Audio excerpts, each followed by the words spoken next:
ये डैमेज ना हो, ध्यान से सुनना, आपके मसल्स जो हैं, ये डैमेज ना हो, इसके लिए protein should be your daily diet content, ठीक है?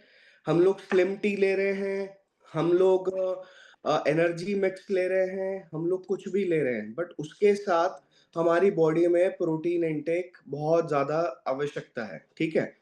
3 चीज़ों को ध्यान से समझिए, जितने भी लोग फिट रहना चाहते हैं, it is not about losing weight, ये ज़रूरी नहीं कि वज़न कम करना है, फिट रहना है। तो फिट रहने के लिए 3 चीज़ें मैं आपको इतने कॉन्फिडेंटली और इतने राइट तरीके से इसलिए बता सकता हूँ कि मैंने 4 महीने में 16 केजी वेट लॉस किए, 16 केजीज़, ठीक है? ये ट्रांसफॉर्मेशन रिज़ल्ट मेरे पास में है और मैंने क्या चीज़ें करी, क्या चीज़ें नहीं करी, क्या गलती करी, क्या करनी नहीं चाहिए, ये सारी चीज़ें मेरे को पिछले 2 साल के अंदर वेट मैनेजमेंट की जर्नी में समझ में आएँगी। तो 3 चीज़ें अंडरस्टैंड करो, आपकी बॉडी में वज़न किन चीज़ों का होता है, ठीक है? पहला वज़न होता है आपकी बॉडी के अंदर फैट का, ठीक है? जैसे कि फैट मतलब ये जो हमारी स्किन पे फैट दिख रहा है, चेहरे पे फैट दिख रहा है, टमी पे फैट दिख रहा है, ये सब हमारे बॉडी में जो फैट है, इसका वज़न भी तो होगा कि नहीं होगा, है ना? तो हमारी बॉडी में पहला होता है फैट का वेट, ठीक है? बट फैट से भी पहले, उससे भी पहले, फैट तो बाद में बनता है, हर किसी की बॉडी में फैट पहले दिन में नहीं होता है। जब एक बच्चा भी होता है, न्यू बेबी बॉर्न होता है, आपने देखा होगा कोई बहुत ज़्यादा फैट उसकी बॉडी पे नहीं होता, राइट? तो फैट का वेट सबसे लास्ट में बढ़ता है। उसके पहले कौन-सा वेट बढ़ता है? आपके मसल्स का वेट बढ़ता है, ठीक है? तो दूसरा चीज़ है आपके मसल्स का वेट। अब तीसरी चीज़, हमारी बॉडी में पानी का परसेंटेज क्या है? कोई बता सकता है how many percent our body retains water? कि हमारे बॉडी में वाटर रिटेंशन या पानी का परसेंटेज कितना होता है? 70%। 70%। हाँ? 75। 70। Great, perfect. 70, 75, 72% है ना? 70% से ज़्यादा हमारी बॉडी का वेट जो है, वो पानी का है। मतलब हमारी बॉडी में वाटर का रोल बहुत ज़्यादा होता है। अब दूसरा चीज़ क्या होता है कि जब आप वर्कआउट करते हैं, एक्सरसाइज करते हैं, तो आपकी जो कई लोगों का वेट जो है, आपने देखा होगा कि वो वेट पानी का भी बढ़ता है। क्यों बढ़ता है? क्योंकि जब आप स्वेटिंग करते हो, पसीना आपकी बॉडी से बाहर निकलता है, तो आपका ब्रेन अलर्ट मोड में आता है, उसको लगता है कि बॉडी में पानी की कमी ना हो, इसलिए वो एक्सेस वाटर भी स्टोर करना शुरू करता है। ठीक है? तो 3 चीज़ों का वेट बॉडी में होता है। पहला वेट होता है आपका फैट का, दूसरा होता है आपके मसल्स का और तीसरा होता है पानी का वेट। ठीक है? जिन लोगों में ब्लोटिंग की शिकायत ज़्यादा होती है, ब्लोटिंग का मतलब क्या है कि पेट फूलता है, ठीक है? मतलब खाने की इच्छा नहीं रहती है और भारी-भारी सा लगता है और पेट पूरा हार्ड हो जाता है ना? स्टमक हार्ड हो जाता है। गैस फॉर्मेशन ज़्यादा होती है। तो ब्लोटिंग की प्रॉब्लम अगर जिन लोग इसको कहते हैं ब्लोटिंग, राइट? तो ब्लोटिंग की प्रॉब्लम जिन लोगों में ज़्यादा होती है, तो उनके केस के अंदर मैं ये देखा है कि वाटर की जो रिटेंशन मतलब पानी उनके बॉडी में 70% तो है, बट जितना रिक्वायर्ड और एक्सेस वाटर चाहिए वो वाटर की कमी है उनके बॉडी के अंदर में, ठीक है? तो वाटर की बहुत बड़ा रोल है हमारी बॉडी के अंदर। कई लोगों का वेट पानी की वज़ह से भी ज़्यादा रहता है। एक्सेस वाटर अगर बॉडी में एक्सेस फ्लूइड्स अगर बॉडी में है, तो आपको लगेगा कि आपका वज़न ज़्यादा है, बट एक्चुअल में आपका वज़न ज़्यादा है नहीं। अब वेट लॉस की जर्नी अगर आप किसी के साथ स्टार्ट कर रहे हैं, तो 3 चीज़ें मैं आपको रिक्वेस्ट करूँगा कि जब भी आप किसी के साथ वेट लॉस का काम कर रहे हैं या वेट मैनेजमेंट का काम कर रहे हैं, उसकी 3 चीज़ें आपके पास होनी चाहिए। पहला चीज़ कि उसके पास कोई बीमारी या कोई प्री एक्जिस्टिंग डिज़ीज़ है या नहीं है, ये आपको लिख लेना है। ध्यान दीजिए सबसे पहली इंपॉर्टेंट चीज़ कि अगर उसके पास कोई भी प्री एक्जिस्टिंग डिज़ीज़ या कोई प्रॉब्लम्स है, तो वो आपको लिख लेना है, राइट? कि उसको कोई प्रॉब्लम है या नहीं है। जब हम किसी के साथ स्टार्ट कर रहे हैं, फिटनेस की जर्नी स्टार्ट कर रहे हैं और इनफैक्ट यहाँ जितने भी लोग एक्सरसाइज भी कर रहे हैं, मैं आपसे कहूँगा कि अगर आपको नीज़ में प्रॉब्लम है, ठीक है? आपके घुटनों में बहुत पेन होता है या दर्द होता है या आपका वज़न ज़रूरत से ज़्यादा है, तो ज़्यादा देर खड़े रह के भी वर्कआउट मत करो, आप बैठ के करो। जितना वर्कआउट आप बैठ के कर सकते हो, जो भी आपको हाथ-पैर हिलाने के लिए यहाँ कहा जाता है, वो आप बैठ के करोगे तो भी चलेगा, ठीक है? बट ज़बरदस्ती मतलब वो कहते हैं ना शोबाज़ी करने के चक्कर में खड़े-खड़े ज़बरदस्ती एक्सरसाइज़ वर्कआउट मत करो। क्योंकि क्या होता है हम चाहते हैं कि यू शुड स्टे फिट, है ना? तो उसके लिए नॉलेज का हमारे पास होना बहुत ज़्यादा ज़रूरी है। तो पहला हमें क्या कर लेंगे प्री एक्जिस्टिंग डिसीज़ेज़ जो है उसका डेटा ले लेंगे, कि आदमी को कोई ना कोई प्रॉब्लम क्या है, तो वो हमको पता होना चाहिए, क्योंकि हर किसी का बॉडी टाइप अलग है, हर किसी का वज़न जो बढ़ रहा है, वो अलग वजह से बढ़ सकता है। आप जब प्री एक्जिस्टिंग डिज़ीज़ लिखते हैं, तो हो सकता है किसी को पीसीओडी की प्रॉब्लम है, किसी को पीसीओएस की प्रॉब्लम है, किसी को थायरॉइड की वजह से वज़न बढ़ रहा है ना? थायरॉइड की वजह से वज़न बढ़ रहा है या थायरॉइड की वजह से वज़न बहुत ज़्यादा कम भी हो चुका है। तो आप क्या करोगे? आपको पहले पता चल गया कि इसको थायरॉइड की प्रॉब्लम है, तो आप सबसे पहले उसके थायरॉइड को कंट्रोल करने में काम करोगे, है ना? थायरॉइड के ऊपर फ़ोकस करोगे। किसी को अगर डायबिटीज़ है, तो डायबिटीज़ के ऊपर आप पहले काम करोगे, है ना? किसी को अगर कोई मतलब जो भी इलनेस है, तो पहले प्री एक्जिस्टिंग डिज़ीज़ निकाल लीजिए। दूसरा चीज़ आपको क्या निकालना है कि उसका बीएमआई क्या होता है? बीएमआई का मतलब है बॉडी मास इंडेक्स। बीएमआई का रोल क्या होता है? अगर आपका बीएमआई 18 के नीचे है, 18 से नीचे है, तो कहीं न कहीं आप जो है अंडर नरिश्ड हैं। अंडर नरिश्ड का मतलब है कुपोषित है। 19 से नीचे अगर आपका बीएमआई आता है, 19 से नीचे अगर आपका बीएमआई है, तो आप कुपोषित हैं। आपका बीएमआई अगर 25 से ज़्यादा आ रहा है, तो आप ओबेसिटी की तरफ बढ़ते जा रहे हैं। आपका बीएमआई अगर 30 से ज़्यादा आ रहा है, तो आप ओबेसिटी ग्रेड 2 पे जा चुके हैं। अगर आपका बीएमआई 35-34 से ज़्यादा आ रहा है, तो आप मतलब ओबेसिटी लेवल 3 पे हैं। ओबेसिटी लेवल 3 का मतलब है high risk of heart attack, high risk of diabetes, high risk of आपके जॉइंट खराब हो जाएँगे, है ना? High risk of lung problem, breathing problem, साँस की दिक्कत, ये सब चीज़ें ओबेसिटी लेवल 3 के ऊपर आती हैं, है ना? जिसमें आपको अपना बीएमआई चेक करना है कि 35 प्लस है। तो आज से मेरी आपसे रिक्वेस्ट है, जब भी आप किसी व्यक्ति के साथ काम करते हैं, आपके प्रोडक्ट्स अगर नहीं बिक रहे हैं, तो 3 चीज़ों को आप सवाल पूछना शुरू कीजिए कि आपको कोई पहले से क्रिटिकल इलनेस है क्या? है ना? जब आप ये सवाल पूछते हैं, तो सामने वाला व्यक्ति आपको एक अलग नज़र से देखता है, आपको दिखता है कि यार इसको कुछ तो नॉलेज है, इसलिए मेरे से ये बेसिक सवाल पूछ रहा है। दूसरा, आप उससे अपना बीएमआई पूछिए, अगर आपको उसका बीएमआई नहीं पता है या नहीं आता है, तो कुछ कोई बहुत ज़्यादा हेडेक की बात नहीं है, गूगल पे जाओ, ऑनलाइन बीएमआई चेक डालो, उसकी डिटेल भरो। डिटेल का मतलब है उसका वज़न कितना है, उसकी ऐज कितनी है, उसका हाइट कितना है, उसका ये बेसिक डिटेल्स अगर आप डालोगे तो बीएमआई निकल के आ जाएगा, ठीक है? बीएमआई जो मैंने आपको अभी बताया है, कई लोगों के पास बीएमआई चेकअप मशीन है, वो मशीन से भी कर सकते हैं, जिनके पास नहीं है, इमीडिएट अगर किसी के साथ आपको करना है, तो आप वहाँ पे तुरंत करो। That is very important. हर व्यक्ति का बीएमआई आपको पता होना चाहिए एंड आई वुड रिक्वेस्ट आज से जभी भी अगर आप फील्ड पे जाके काम करते हैं या आप ऑनलाइन भी काम करते हैं, आपको अपना एक डायरी भी मेंटेन करना है। That is very important. कई सारे लोग एक गलती करते हैं, अरे बेहद तरीके से काम करने से रिजल्ट्स नहीं आता। आप अगर किसी को प्रोडक्ट दे रहे हैं, तो आपको ये पता होना चाहिए कि मैंने ज्योति मैम को इस डेट के ऊपर में इस प्रॉब्लम के लिए प्रोडक्ट दिए हैं। राइट, मुझे पता होना चाहिए कि मैंने इनको ये प्रोडक्ट्स दिए हैं और इनकी ये प्रॉब्लम थी और मेरे को इस प्रॉब्लम के लिए इतने रिजल्ट्स इनको निकाल के देना है, क्योंकि क्या होता है, it is the matter of trust. बेचना उद्देश्य नहीं है, उद्देश्य है अपने कस्टमर का विश्वास जीतना, है ना? कंज्यूमर का विश्वास जीतना। वो कैसे आएगा? जब उससे सही सवाल पूछे जाएंगे और उसको सही प्रोडक्ट्स के बारे में आप गाइडेंस देंगे, राइट? तो पहला चीज क्रिटिकल इलनेस है, तो वो लिख लीजिए। दूसरा चीज उसका बीएमआई निकालिए, बीएमआई लिख लीजिए।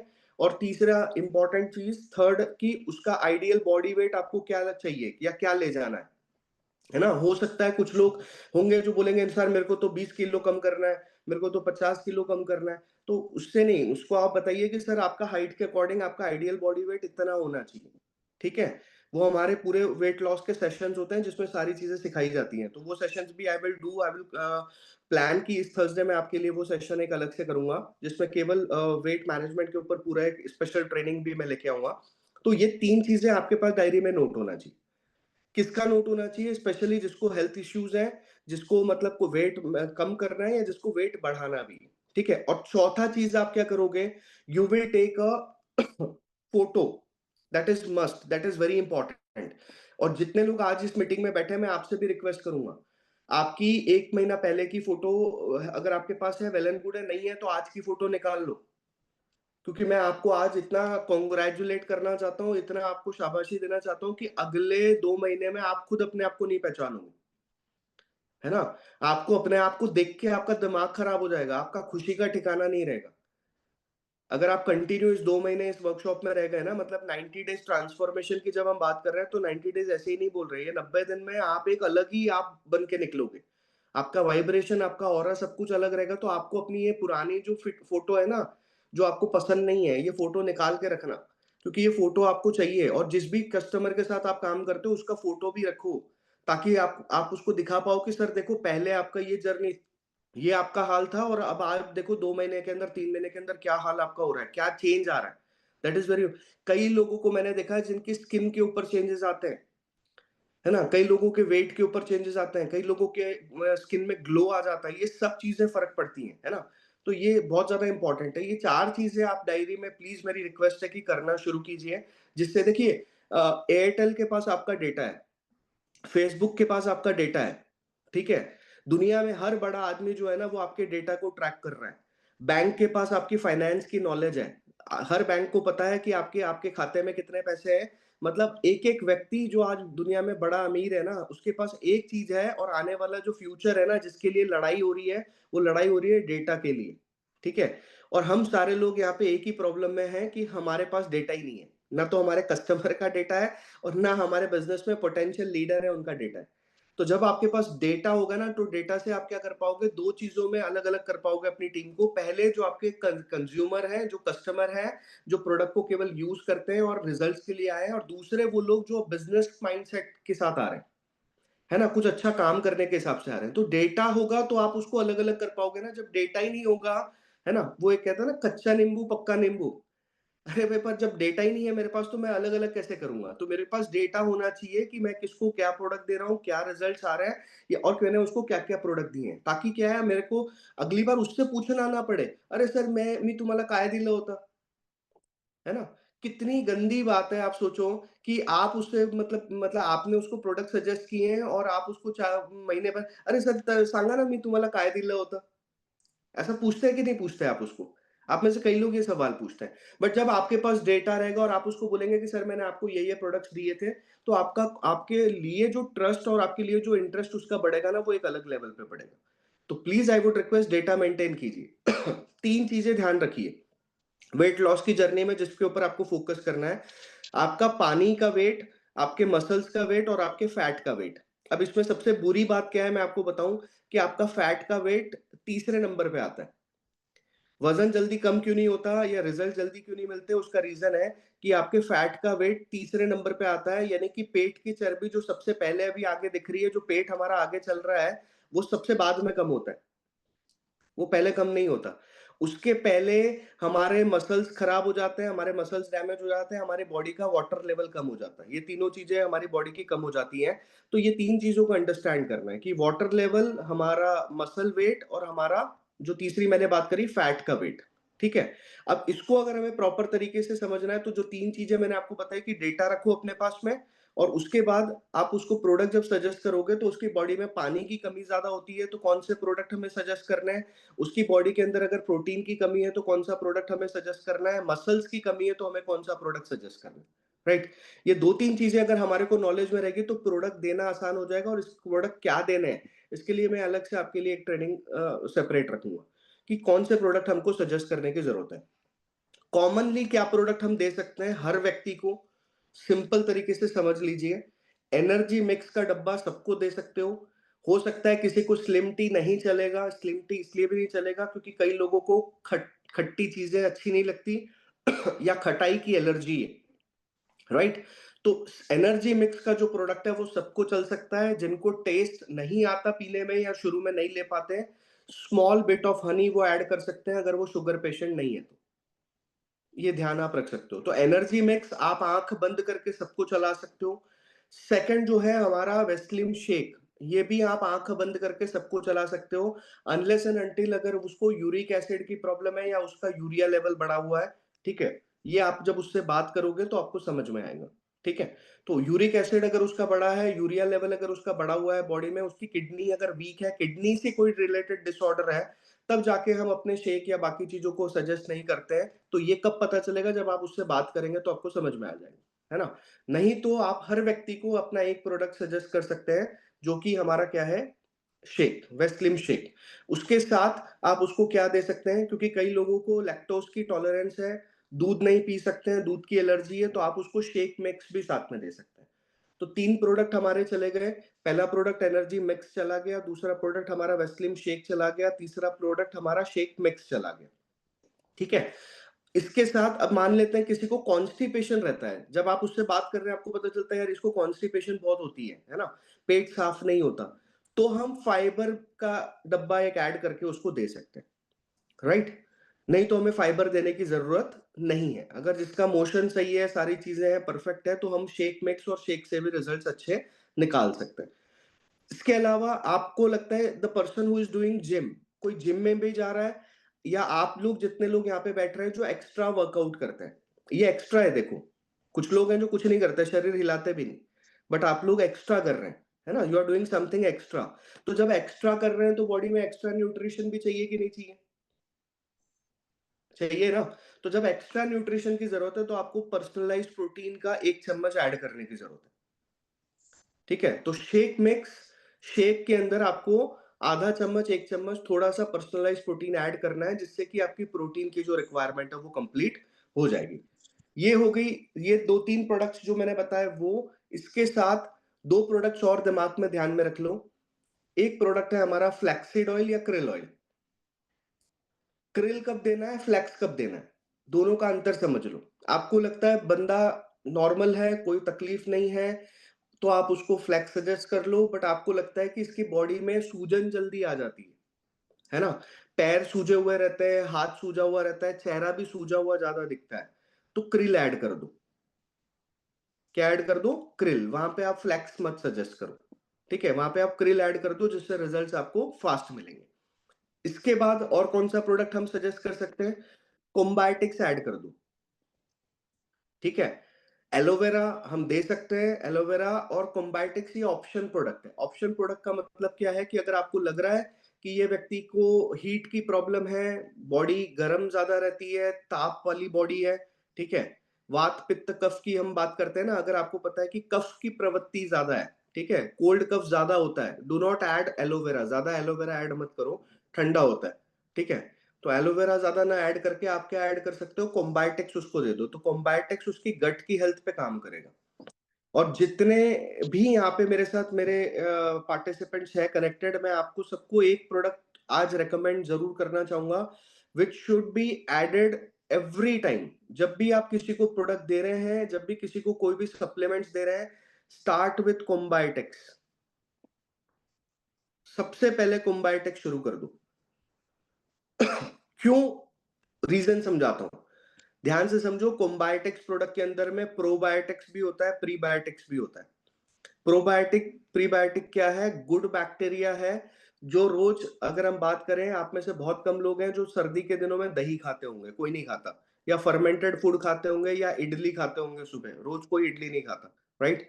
तो कहने का मतलब क्या है, जब फर्मेंटेड फूड हम नहीं खाते तो हमारे जो गट है, गट का मतलब हमारी जो आंतें हैं, छोटी आंत और बड़ी आंत, उसमें बैक्टीरिया की जब कमी होगी तो बीमारियां जल्दी से बढ़ेगी। तो गुड बैक्टीरिया हमको चाहिए, जो बढ़ाने के लिए कोम्बायोटिक्स बहुत अच्छा काम करता है, प्रीबायोटिक, प्रोबायोटिक होता है। हर व्यक्ति को दिन में 1 कैप्सूल शुरू कर दो। जो भी व्यक्ति कोई भी सप्लीमेंट्स खा रहा है, एक कोम्बायोटिक्स डेली ऐड करा दो, ठीक है? उसके रूटीन के अंदर एक कोम्बायोटिक्स ऐड करा दो। कितने दिन तक ऐड कराना है? 3 महीने ऐड करा दो, उसके बाद बंद कर दोगे, साल भर नहीं भी खाओगे तो चलेगा, ठीक है? सो 3 मंथ्स के लिए कंपल्सरी है जो आपको ऐड करना है। राइट? ये चीज़ें क्लियर हो गई हैं, आई थिंक ऑलमोस्ट सारी चीज़ें आपको क्लियर है कि 2-3 चीज़ें, एनर्जी मिक्स सबको दे सकते हैं, शेक और शेक मिक्स सबको दे सकते हैं। अगर कॉन्स्टिपेशन है तो आप ऐड कर दो अपना फाइबर, नहीं है तो आप दोनों प्रोडक्ट्स के साथ जा सकते हो। पैसे का बजट का इश्यू है तो भी दोनों प्रोडक्ट के साथ जा सकते हो, बट अगर आप लोग जितने लोग यहाँ बैठे हैं, प्लीज़ ऐड पर्सनलाइज्ड प्रोटीन, है ना? और आप सब अपनी-अपनी फ़ोटो पहले निकाल के एक जगह रखो। और ट्रांसफॉर्मेशन फोटो क्या क्या आएगी ना, वो 3 महीने बाद आप अपने आप को देखोगे तो आपका दिमाग वैसे ही खराब हो जाएगा। आपको बोलेगा छी, ये मैं था, हट, ये मेरे को अपने आप को, ये मेरे को नहीं चाहिए, है ना? तो वो आपको अपने आप से प्यार होना शुरू हो जाएगा, मतलब आपको लगेगा यार I want to be like this, ठीक है? तो दैट्स वेरी इंपॉर्टेंट। तो फोटो इज वेरी, बहुत ज्यादा इंपॉर्टेंट काम करेगा। एक प्रोडक्ट जो आप ऐड कर सकते हैं सबके साथ, या अभी आज की डेट के अंदर में सबको देना जरूरी क्यों है? क्योंकि किसी को भी नहीं पता विटामिन डी का लेवल कितना है, है ना? विटामिन डी का लेवल बहुत ज्यादा ना गिर जाए और आपको इंजेक्शन लेने की जरूरत ना पड़े, इसलिए आप सबलिंगुअल विटामिन डी ऐड कर सकते हो, ठीक है? अब ये जितने प्रोडक्ट्स मैंने आपको बताए हैं, ये आप आँख बंद करके किसी को भी दे दो, है ना? कोई सोचने की ज़रूरत नहीं है किसको बीमारी है, किसको बीमारी नहीं है, क्या नहीं है। ये 3-4 प्रोडक्ट जो बताएँ और आप जो सारे लोग जितने लोग यहाँ पे बैठे हैं 3 स्पाइरुलिना डेली, 3 स्पाइरुलिना रोज़ आपको चाहिए। अनलेस एंड अंटिल अगर आपको कोई किडनी प्रॉब्लम नहीं है या आपकी किडनी कमज़ोर नहीं है या आपको यूरिनरी प्रॉब्लम कोई अगर नहीं है, इन्फेक्शन नहीं है, तो आप अपना स्पाइरुलिना का डोसेज़ दिन में 3 शुरू कर दो। मैं रिपीट फिर से कर देता हूँ, एनर्जी मिक्स, आपका शेक और शेक मिक्स, कॉन्स्टिपेशन है तो आप ले सकते हैं अपना फाइबर नहीं है, तो शेक और शेक मिक्स चल जाएगा। आप जितने लोग यहाँ पे कम्युनिटी में ऐड हैं और जो हफ्ता 10 दिन, 15 दिन अपना काम करता है एक्सरसाइज़ के ऊपर, उसको पर्सनलाइज़्ड प्रोटीन ऐड करना है। क्यों ऐड करना है? मसल मास कम नहीं होना चाहिए। अगर मसल मास कम हो जाएगा, तो बीमारी जल्दी आएगी। ठीक है? आपकी बॉडी जल्दी से डेटेरियोरेट हो जाएगी, थक जाएगी या कहीं पे भी लचक आ सकती है, मसल टेयर हो सकते हैं, है ना? आप लोगों ने कॉमन एक प्रॉब्लम सुनी होगी साइटिका-वाइटिका आप लोग ज़्यादा सुनते ही हैं, ये कॉमन चीज़ें सुनने में आती हैं, ठीक है? तो ये चीज़ें ना हो इस वजह से पर्सनलाइज़्ड प्रोटीन ऐड कर देंगे और फ्लेक्स ऑयल या krill ऑयल ऐड कर देंगे। जिससे कि आपके जो भी आपके मसल्स हैं वो डैमेज नहीं हो, आपकी ब्लड सर्कुलेशन प्रॉपर रहे। और लास्ट में मैंने आपको ऐप बताया था कोम्बायोटिक्स जो आपका डेली पार्ट होना चाहिए। हर किसी व्यक्ति को आपको देना है कोम्बायोटिक्स में आपको कोई चिंता नहीं करनी कि डायबिटीज़ है, बीपी है, शुगर है, अरे कुछ भी रहने दो, कोम्बायोटिक्स उठा के दे दो, राइट? और साथ में आप अभी विटामिन डी का स्प्रे सबको दे सकते हो। तो विटामिन डी का स्प्रे सबको चलता है, कोई टेंशन नहीं है क्योंकि कोई भी व्यक्ति यहाँ पे ऐसा नहीं बैठा है, जो रोज़ आधा घंटा धूप सेक रहा है ना? तो हर किसी के विटामिन डी लेवल कमज़ोर हैं, कम है, इसलिए विटामिन डी का कब लेना है विटामिन डी? सुबह का नाश्ता होने के बाद या आपका जब प्रोटीन शेक आपने पी लिया है, उसके बाद में आप ले सकते हैं। What is the ideal time of shake? Shake कब आपको यूज़ करना चाहिए? Ideal time of shake use करने का है आपका, जो आपको सुबह के समय नाश्ते के वक़्त लेना चाहिए। जैसे कि अभी आपका वर्कआउट हो गया, तो नहाने के बाद आप 9 साढ़े 9 के 9 बजे के आस-पास अपना शेक का डाइट कंप्लीट कर लो। ठीक है? तो शेक का डाइट कंप्लीट करने के बाद 5-10 मिनट बाद में आप अपना जो है सबलिंगुअल स्प्रे ले लो, तो आपका ओवरऑल हेल्थ कंप्लीट हो जाएगा, राइट? तो ये कुछ बेसिक चीज़ें हैं जिसको आप फॉलो करना शुरू करो और आपको मैंने डायरी मेंटेन करने के लिए बोला है, आज के बाद मैं अगर किसी के साथ भी मीटिंग करूँगा या मैं मिलूँगा, I will just check your diary. मैं आपसे